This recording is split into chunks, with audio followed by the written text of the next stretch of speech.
Jesse Tree, Day 14. Esther saves her people.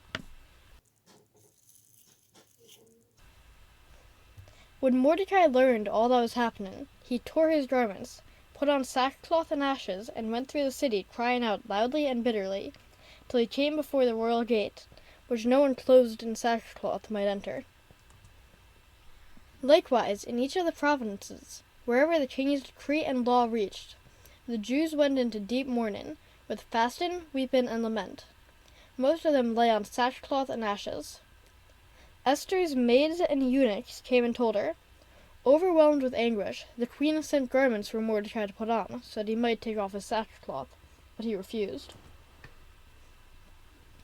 Esther then summoned Hatach, one of the king's eunuchs whom he had placed at her service, and commanded him to find out what this action of Mordecai meant and the reason for it. So Hatach went out to Mordecai in the public square in front of the royal gate, and Mordecai recounted all that had happened to him, as well as the exact amount of silver Haman had promised to pay the royal treasury for the slaughter of the Jews. He also gave him a copy of the written decree for their destruction that had been promulgated in Susa to show and explain to Esther. Hatach was to instruct her to go to the king and plead and intercede with him on behalf of her people. Hatach returned to Esther and told her what Mordecai had said.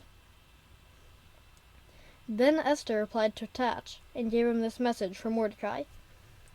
All the servants of the king and the people of his provinces know that any man or woman who goes to the king in the inner court without being summoned is subject to the same law, death.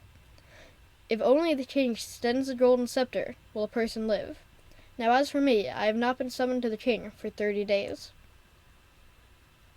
When Esther's words were reported to Mordecai, he had only this reply brought to her.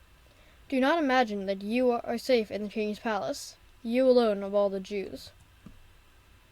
Even if you now remain silent, relief and deliverance will come to the Jews from another source, but you and your father's house will perish. Who knows?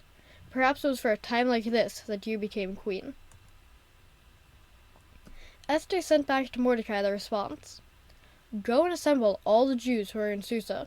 Fast on my behalf, all of you, not eating or drinking night and day for 3 days. I and my maids will also fast in the same way. Thus prepared, I will go to the king, contrary to the law. If I perish, I perish. Mordecai went away and did exactly as Esther had commanded.